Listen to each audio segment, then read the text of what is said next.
Hi అండి. Welcome to మన curries. ఈ వీడియోలో టేస్టీగా, సింపుల్‌గా చేసుకునే ఎగ్ టమాటా కర్రీ ఎలా చేయాలో చూద్దాం. ఈ వీడియోని చివరి వరకు చూసి ఒక లైక్, సబ్స్క్రైబ్‌నైతే చేయండి. ఇప్పుడు ప్రాసెస్‌లోకి వెళ్ళిపోవచ్చు.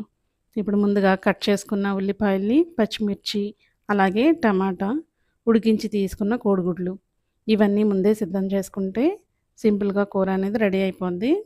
ఇప్పుడు స్టవ్ వెలిగించి కడాయి పెట్టి ఆయిల్‌ని వేసుకోవాలి. ఆయిల్ బాగా హీట్ అయిన తర్వాత ఇందులోకి చిటికెడు పసుపు వేసుకుని, ఇందులో నాట్లు పెట్టిన కోడిగుడ్లను వేసుకుని గోల్డ్ కలర్ వచ్చేంత వరకు ఫ్రై చేసుకోవాలి.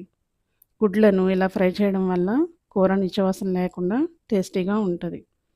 ఇలా ఫ్రై అయిన గుడ్లను ప్లేట్లోకి తీసేసుకుని ఇప్పుడు అదే ఆయిల్లోకి కట్ చేసుకున్న ఉల్లిపాయల్ని, పచ్చిమిర్చి వేసుకోవాలి.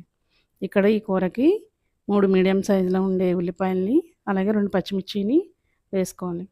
ఇందులోకి చిటికెడు ఉప్పును కూడా వేసుకుని ఆయిల్లో బాగా ఫ్రై అవ్వాలి. ఉల్లిపాయలు బాగా మగ్గిన తర్వాత ఇందులోకి కట్ చేసుకున్న టమాటాలను వేసి కలుపుకుంటూ మీడియం మంట మీదే టమాటాలు మగ్గేంత వరకు మూత పెట్టి కలుపుకుంటూ ఉండాలి.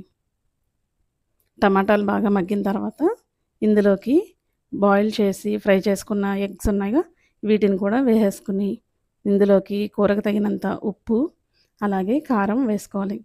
పసుపు ముందే వేసాం కాబట్టి మళ్ళీ వేయనవసరం లేదు. ఇవన్నీ వేసి ఒకసారి బాగా కలుపుకోవాలి. చిన్న మంట మీదే కలుపుకోవాలి. ఇప్పుడు ఇందులోకి కూరకు తగినంత నీళ్ళను వేసుకుని మీడియం ఫ్లేమ్లో 10 నిమిషాల పాటు కూరని బాగా ఉడకనివ్వాలి. ఈ కూరని ఇప్పుడు సాల్ట్ సరిపోయిందో లేదో చెక్ చేసుకుని ఇందులోకి ఒక హాఫ్ టీ స్పూన్ వరకు మసాలా పొడి, అలాగే కొద్దిగా కొత్తిమీరను కూడా వేసుకుని కూరని 2 నుంచి 3 నిమిషాల పాటు బాగా ఉడకనివ్వాలి. ఇలా ఉడికిన కూరని ఒక సర్వింగ్ బౌల్లోకి తీసేసుకోవడమే. ఎంతో టేస్టీగా, సింపుల్గా అయిపోయే రెసిపీ కోడిగుడ్డు టమాటా కర్రీ. ఈ కర్రీ అన్నంలోకి, అలాగే చపాతీల్లో కూడా చాలా బాగుంటుంది. ఈ కర్రీని మీరు కూడా ఒకసారి ట్రై చేసి మీకు ఎలా వచ్చిందో కామెంట్ బాక్స్లో తెలియజేయండి. ఈ వీడియో నచ్చితే లైక్ చేయండి, సబ్స్క్రైబ్ చేయండి. Thank you.